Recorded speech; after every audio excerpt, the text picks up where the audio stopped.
안녕하세요. 하나님 말씀을 사랑하는 나그네 교회 교우 여러분, 그리고 함께 말씀을 읽어가는 그리스도 안의 형제 자매된 교우 여러분, 오늘은 아모스 7장을 읽어갈 차례입니다. 아모스 7장은 북왕국 이스라엘에 임할 하나님의 재앙이 5가지 환상으로 펼쳐지는 가운데 그 중에 세 가지가 오늘 7장에서 기록되어 있습니다. 하나님은 이 환상을 통해서 이스라엘이 하나님께로 돌아오기를 원하셨죠. 그러나 다 무이익으로 돌아갑니다. 이스라엘은 끝내 하나님께 돌아오지 않습니다. 그래서 하나님께서 내리실 재앙의 최종적 심판의 모습이 어떤 것인가 하는 것까지 오늘 3가지 환상 가운데서 우리는 살펴보게 될 것입니다. 첫 번째 환상은 이제 메뚜기 환상입니다. 1절 말씀을 보면 주 여호와께서 내게 보이신 것이 이러하니라. 왕이 풀을 벤 후에 풀이 다시 움돋기 시작할 때에 주께서 메뚜기를 지으시매. 왕이 풀을 벤 후다. 그래서 이제 일단 왕이 먼저 첫 번째 수확을 거두었다라는 뜻이죠. 그러니까 수확물이 풀이 다시 또 와서 또 두 번째 수확을 거둘 수 있는 거예요. 그러니까 첫 번째 수확을 왕이 거두고 난 뒤에 두 번째 나오는 수확을 통해서 이제 백성들이 먹고 살아야 되는데, 그때 주님께서 메뚜기를 지어 보내시면 그걸 샅샅이 다 메뚜기가 갉아먹게 되면 먹을 게 하나도 없게 되죠. 그만큼 왕이 자신의 군대와 힘을 가지고 먼저 거두가지만, 그러나 그것이 견디지 못해서 그 침략으로 인해서 완전히 초토화될 것임을 암시해 줍니다. 그러니까 문자적으로 메뚜기 재앙일 수도 있지만, 사실 이 메뚜기는 아수르의 심판을 의미한다, 이렇게 보기도 합니다. 내용을 2절과 3절 먼저 계속 읽어보죠. 메뚜기가 땅의 풀을 다 먹은지라 내가 이르되 주 여호와여 청하건대 사하소서. 야곱이 미약하오니 어떻게 서리이까 하니. 이 메뚜기가 다 먹어버리면 뭐 어떻게 견디겠어요. 야곱이 뭐 비축한 식량인 것도 아니고. 3절에 여호와께서 이에 대한 뜻을 돌이키셨다. 하나님께서 아모스가 그 메뚜기 재앙을 이스라엘이 견디지 못할 것입니다 라고 간절히 기도하자 하나님께서 그냥 뜻을 돌이켰어요. 이건 하나님께서 북왕국 이스라엘이 얼마나 심판받기에 큰 죄악을 범했는 걸 아시면서도 너무 이 형벌이 강하면 이스라엘이 미약하게 견디기 어려울 것입니다라는 말에 듣고 다시 한번 회개의 기회를 주시는 것이죠. 회개의 기회를 주시는 겁니다. 이 메뚜기의 재앙은 아수르 군대가 이제 침범하는 것으로 빗대어 말한 환상이라, 이렇게 이제 풀이하는 성경학자가 있죠. 그리고 이제 아수르 왕 불이라고 불렀던 이제 아수르 왕이 디글랏 빌레셋인데, 이게 쳐들어와서 이제 점령하니까 그 당시에 이제 이스라엘 왕이었던 므나헴이 우리 열왕기에서 보는 것처럼 은 1000달란트, 약 한 3,000억 원이 되는 돈을 갖다 바치죠. 바치고 이제 그 재물을 가지고 이제 아수르 왕이 물러갑니다. 그때에 이제 므나헴이 하나님께 엎드려 이 아수르의 침공에 대해서 회개하고 돌이켜 하나님께 우상 숭배를 다 제거하고 도와주심을 구하였다면 살 수 있었을 거예요. 그런데 므나헴이 아수르 왕에게 그 돈을 재물을 바치는 것으로 그를 돌이키게 하면서 그 국가적인 안전을 도모했다, 왕권을 지켰다, 이렇게 생각할지 모르죠. 그러나 두 번째 침공이 계속 오게 돼서 결국은 아무 소용 없게 되어집니다. 결국 아수르의 침공이라는 것은 하나님께 대하여 온전치 못했던 북이스라엘에 대한 하나님의 심판이었기 때문에 그들이 인간의 힘으로 어떻게 돈으로 어떻게 막아볼 재앙이 아닌 거죠. 그래서 이제 4절과 6절에 보게 되면 다시 또 아수르의 침공과 관련된 환상, 불의 환상이 나타납니다. 하나님께서 이제 4절에 주 여호와께서 내게 보인 것이 또 이러하니라. 주 여호와께서 명령하여 불로 징벌하게 하시니 불이 큰 바다를 삼키고 육지까지 먹으려 하는지라. 흔적도 없이 이스라엘을 다 태워버릴 기세로 무서운 불이 막 부닥쳤습니다. 얼마나 무서울까요? 이 아모스가 이 환상을 보고 하나님 청하건대 그치소서. 야곱이 미약하니 어떻게 설 수 있겠습니까? 다 삼켜져 버리겠습니다 라고 기도하자 하나님이 그 기도를 들으세요. 그래서 6절에 이에 대한 뜻을 돌이켜 주 여호와께서 이르시되 이것도 이루지 아니하리라 하시니라. 하나님의 은혜가 얼마나 큽니까? 이 두 번째 이 불로 보이는 환상도 아수르 왕의 침략을 의미합니다. 아수르 왕이 침략해서 이번엔 두 번째 침략해서 북이스라엘 백성들은 상당수는 포로로 끌고 가버렸지 않습니까? 아직은 그러나 이제 그럼에도 불구하고 포로로 끌려갔지만 북왕국의 왕권이 유지되고 있다는 것은 아직 하나님께서 철저한 심판을 미루셨다, 연기하셨다는 걸 알 수가 있죠. 아직까지 하나님께서 인내하시고 계신 겁니다. 아직까지 이스라엘에게는 돌이킬 희망의 때가 있는 거죠. 아직도 살 길이 주어지고 있는 것입니다. 세 번째 환상으로 7절부터 9절까지 내용의 다림줄 환상이 나옵니다. 이 다림줄이라는 거 아시죠? 내용을 보겠습니다. 7절에 또 내게 보이신 것이 이러하니라. 다림줄을 가지고 쌓은 담 곁에 주께서 손에 다림줄을 잡고 서셨더니, 다림줄은 이제 건축할 때 쓰는 도구로서 수직과 수평을 잡는 것이죠. 이렇게 탁 잡아가지고 삐뚤어서 바로바로 세워라, 이렇게 그런 것이죠. 그러니까 하나님께서 그걸 가지고 이스라엘을 탁 재본다는 것은 하나님의 율례와 말씀에 따라 올바르게 서 있는가를 보신다는 것인데, 이게 올바로 서 있는가를 본다는 이 다림줄은 결과적으로 어떻게 될까요? 이스라엘이 악하니까 얼마나 악한가를 보는 측량기가 되고 말합니다. 얼마나 기울어졌는가를 보는 거죠. 얼마나 악한가를 보는 측량 도구가 되고 말았어요. 얼마나 똑바로 서서 똑바로 섰은 걸 보는 것이 아니라, 결국 하나님께서 이게 죄악을 측량하시고 나서 이제 8절 이렇게 말씀하십니다. 아모스야, 네가 무엇을 보느냐? 내가 대답하되 다림줄이니이다. 주께서 이르시되 내가 다림줄을 내 백성 이스라엘 가운데 두고 다시는 용서하지 않겠다. 하나님께서 아모스의 기도를 들으시고 연기하시고 취소하셨던 것과는 달리 이 다림줄을 보이는 세 번째 환상에서는 단연코 용서하지 않을 것을 선언해버리세요. 그러니까 아모스가 더 이상 기도할 수가 없는 거죠. 하나님의 죄악에 대한 단적인 설명이 어떻게 해서 이루어지는 것인가. 이제 9절, 8절에서 이어서 9절에서 보면 하나님께서 이렇게 말씀하십니다. 왜 이스라엘 향해 대해 더 이상 참하지 않겠다라고 말씀하실까? 다시는 용서하지 않겠다 말씀하실까? 결국 이제 북왕국 이스라엘이 돌이키지 않는, 회개하지 않는 죄악의 모습을 9절에 하나님께서 이제 빗대어 말씀하시기를 이삭의 산당들이 황폐해졌다. 이삭의 산당이라는 것은 이거 어울리는 말이 아니에요. 이삭은 어떠냐면 흠없고 온유하며 경건하며 하나님을 잘 섬긴 사람입니다. 근데 산당이라는 것은 우상숭배의 자리거든요. 이삭이 우상숭배할 리가 없죠. 근데 이삭의 산당이라는 것은 결국 뭐냐면 어울리지 않는 두 개의 단어를 합쳐버린 거죠. 이 말은 마땅히 이삭 같기를 바라시는 하나님 앞에서 이스라엘은 이삭과 같이 흠없고 경건하고 온유하며 주님을 잘 섬겨야 되는 백성인데, 그러한 백성이어야 할 이스라엘이 산당을 섬기는 이 폐역한 우상숭배의 죄에 빠지다니 너희가 말이 되느냐? 이것을 책망하시는 거예요.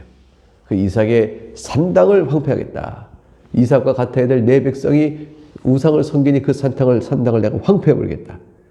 이스라엘 성소들이 파괴될 것이라. 이스라엘 성소라는 것도 마찬가지예요. 이스라엘은 하나님의 백성이니까 하나님을 섬겨야 될 것입니다. 근데 그 이스라엘이 여로보암 1세 때 북왕국과 남유다 딱 갈라졌을 때 북왕국 왕이었던 여로보암 1세가 자기가 단과 저 북쪽에 북왕국 이스라엘 맨 북쪽 도시인 단과 남쪽 도시인 베델에다가 금송아지 탁탁 놓고 나서 거기서 우상 숭배를 조장해 버렸죠. 그러니까 하나님 앞에 예배해야 될 이스라엘이 우상을 섬기는 성소를 만들어 거기에 엎드려, 이게 어인 일이냐?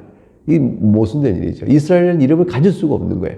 그러한 성소를 황폐하게 하고 파괴하겠다 말씀하시고, 더 나아가서 칼로 여로보암의 집을 치리라 하셨으니 여로보암의 왕적 혈통이 다 끊어져 버릴 것이다. 이거를 이제 전쟁으로 망하게 될 것이죠. 또는 암살로 망하게 될 것이다. 주님께서 이 아모스 통해서 이 무서운 용서를 다시 하지 않겠다는 이 재앙을 선포하셨습니다. 이 말씀을 들으면 이스라엘은 어떻게 될까요? 회개해야 되지 않겠어요? 이제 이스라엘의 모든 사람들 회개가 나와야 할 텐데 10절부터 13절을 보게 되면 전혀 그렇지 않은 이스라엘 영적 상태가 제시되고 있습니다. 10절, 13절에는 베델의 금송아지를 숨기는, 베델 도시에 금송아지 성소를 만들어 놓고 그걸 섬기는 제사장 아마시아가 아모스에게 입 닥치라, 예언하지 말라, 이렇게 다구치는 내용이 나옵니다. 10절 보겠습니다. 때에 베델의 제사장 아마시아가 이스라엘 왕 여로보암에게 보내어 이르되 이스라엘 족속 중에 아모스가 왕을 모발하나니 그 모든 말을 이 땅이 견딜 수 없나이다. 이 이제 베델에서 금성을 섬기는 아마시아가 이스라엘 여로보암에게 기별을 넣는 거죠. 내가 아모스의 말을 들었습니다.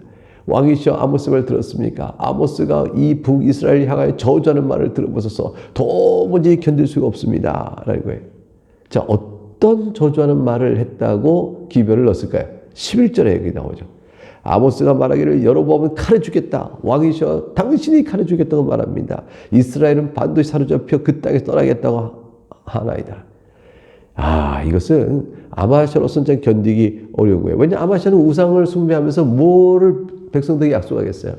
보라, 이 금송아지를 통해서 나타나는 여호와 하나님께서 우리를 안전하게 언약 백성을 지켜주실 것이라. 저 금송아지를 통해 상징되는 여호와께 경배하라. 뭐 이랬을 거 아니겠어요. 여호와께서 우리를 지켜줄 거라고. 그래 백성들이 그 말 믿고 더욱더 제사장에 가서 제사하고 우리를 평화를 주시고 우리에게 안전을 주시고 뭐 이러지 않겠어요? 그런데 아모스가 말하기를 여로보암 칼에 죽겠다. 이렇게 말하니 또 이스라엘 반드시 사로잡혀 그 땅에 떠나겠다라고 말하니 아마시아가 얘기하는 예언과 도무지 맞지 않는 거죠. 12절 그래서 아마시아가 또 아모스가 또 이렇게까지 말합니다. 선견자야. 근데 아모스에게 일컫는 말이에요. 너는 유다 땅으로 도망하여 가서 거기서 떡을 먹으며 거기서 예언해라. 다시는 베델에서 예언하지 말라. 이는 왕의 성소요 나라의 궁궐임이라. 이렇게 얘기했어요. 그러니까 아마시아는 아모스의 예언을 듣고 여호와 하나님께서 내리시는 재앙이구나 라는 사실을 깨닫고 회개했어야 돼요. 그리고 이 회개 메시지를 여로보암 이스라엘에게 전했어야 됩니다. 근데 아마시아는 엉뚱하게 스스로 자기가 제사장이라 일컫지만 하나님에 대해서는 전혀 알아본 것 없으니 여로보암 이스라엘에게 오히려 아모스를 내주시오, 저놈 죽이시오 이런 식으로 말하는 거로 가서 얘기를 하고 말았죠. 오늘 11, 12절 보세요. 아마시아가 이해하는 그 직분을 부르시면 어떻게 이해하는 거 보십시오. 선견자, 너 유다 땅으로 도망가서 거기 가서나 떡을 먹으며 거기서 예언해라. 아마시아는 아모스의 선제 사역을 그냥 밥벌이 정도로 취급한 거죠. 자기가 자기 직분, 제사장 직분을 밥벌이 여기니까 아모스의 사역도 밥벌이 정도로 여긴 거예요. 그러니까 아모스에게 여기는 13절에 베델에서 예언하지 말라. 이건 내가 예언하는 나의 사역의 터다. 내 활동의 턴이 너희 것에 와서 말해서 나하고 예언이 다르고 나하고 충돌되는 말 하지 마라. 넌 나가라. 이 얘기죠. 그러니까 아모스가 너는 네 땅에나 돌아가서 거기서나 활동해라. 그게 유다 땅이에요. 밥벌이를 유다에 가서나 하고 여기 베델에서는 하지 말라. 이런 거와 똑같은 얘기죠. 내가 활동한 구역에 네가 와서 왜 나와 다른 예언을 막 퍼붓느냐. 이게 이제 13절에 여기는 왕의 성소요 나라의 궁궐이니 여기서 하지 말라고 말했을 때 참된 성소의 주인이 하나님이시면 이곳은 바로 베델은 하나님이 계신 것이다 이렇게 말해야 될 거 아니에요. 근데 왕의 성소요 이렇게 말했으니까 결국 아마시아는 자신에게 먹거리를 주고 자기 삶을 보존시켜주는 밥벌이 하는 데 도움을 주는 왕 외에는 관심이 없었던 겁니다. 결국 우상 숭배를 서슴없이 한 것이죠. 얼마나 이 비참한 말이에요. 여기 내 관할 구역이니 내 활동구역이 넌 저쪽 가서 밥벌이나 해라. 하나님의 말씀을 그저 밥벌이 하는 자의 말 정도로 취급하고만 아마시아. 이 아마시아가 과연 하나님의 심판 앞에서 온전할 수 있을까요? 14절부터 17절에 아마시아에 대한 이런 말에 대해서 아모스가 변론하고 심판을 예언하는 말이 나옵니다. 무서운 말씀이에요. 14절 볼까요? 아모스가 아마시아에게 대답하여 이르되 나는 선지자가 아니며 선지의 아들도 아니라 나는 목자여 뽕나무를 재배하는 자로서 15절 양떼를 따를 때에 여호와께서 나를 데려다가 여호와께서 내게 이르시기를 가서 내 백성 이스라엘에게 예언하라 하셨나니 이렇게 말씀했어요. 먼저 나는 아모스 얘기는 이거죠. 그래 나보고 유다 땅 가서 예언하라고 여기서 하지 말라고? 내 말 들어라. 내가 원래 직업적인 선지자냐? 난 원래부터 선지자 학교에서 훈련받고 직업으로 하나님 말씀하는 선지자가 아니야. 나는 그저 목자라고. 나는 뽕나무를 재배하는 사람이라고. 이게 약간 부유했어요. 아모스는 부유한 사람이라 뽕나무와 나무를 재배하는 이러한 전체를 관할하는 큰 제법 재력 있는 사람의 목자예요. 그래서 그러므로 내가 선지자 지금 이렇게 선지자라는 말을 선포하는 것은 본래 내 직업도 아니었다. 근데 내가 왜 여기 와서 이 선지자 사역을 하겠느냐? 그것은 하나님께서 나를 부르셨기 때문이다. 이게 15절이죠. 나를 내가 여호와께서 내게 이르시기를 가서 내 백성 이스라엘에게 예언하라 하셨다. 하나님께 나를 불러 말을 하라고 하셨으니 내가 목자야 뽕나무를 재배하자 이 모든 걸 다 내놓고 여기 온 것이다. 그러니 내가 이 예언하는 것이 예사롭냐? 하나님께서 나를 부르셨다는 사실이 분명하지 않냐? 너는 내 말을 들어야 할 텐데 네가 나보고 여기서 예언하지 말고 유다로 땅으로 가라고 하느냐? 그것은 네가 하나님의 말씀을 듣기 싫어하는 까닭이요? 네가 하나님의 말씀을 우습게 여기는 까닭이요? 네가 네 밥벌이를 위해서 하는 것이니 네 죄악이 크다 라고 말하고 있는 것입니다. 자, 16절과 17절 말씀 보면 이러한 아마시아에게 내린 하나님의 재앙이 어떤 것인가 이런 것들이 나오게 됩니다. 이제 너는 여호와의 말씀을 들을지어라.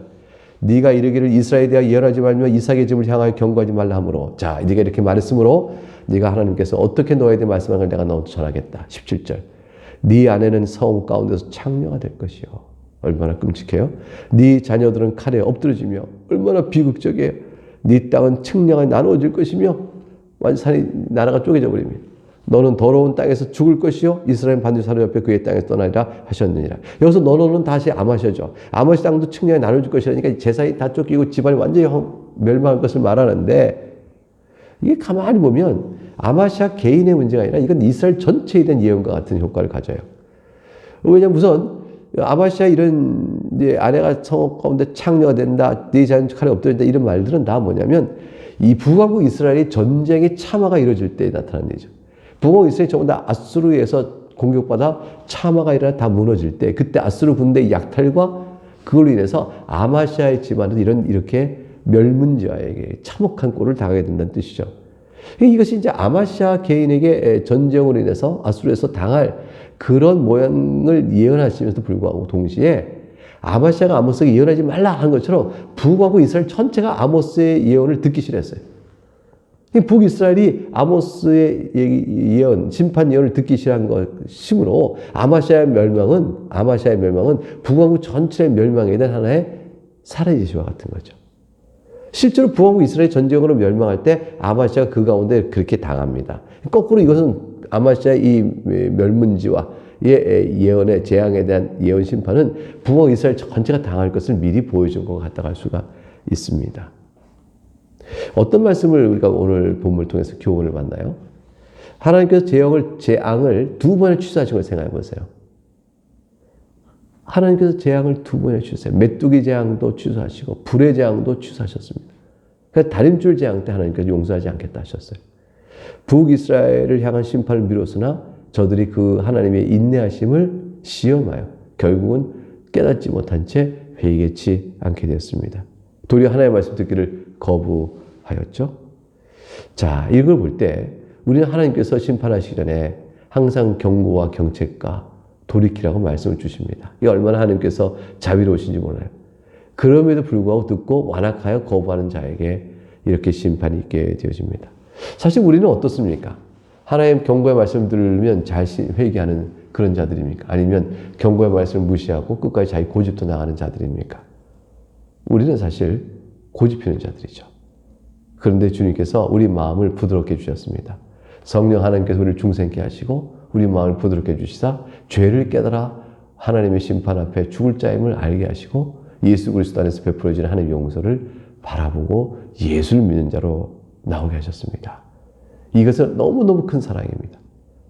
이것은 아무에게 주는 것이 아니고 하나님 선택한 자에게 주시는 겁니다. 여러분 예수 그리스도 믿고 주 안에서 사는 여러분은 하나님의 이 큰 사랑을 입은 자들입니다. 그리스도의 용서, 그리스도 안에서 우리를 용서하신 그 큰 사랑을 바라보면서 이제 하나님 앞에서 더욱더 감사함으로 주의 뜻을 순종하며 하나님을 사랑하는 여러분과 제가 될 수 있기를 주의 이름으로 축복합니다. 오늘 여기까지 살피겠습니다. 감사합니다.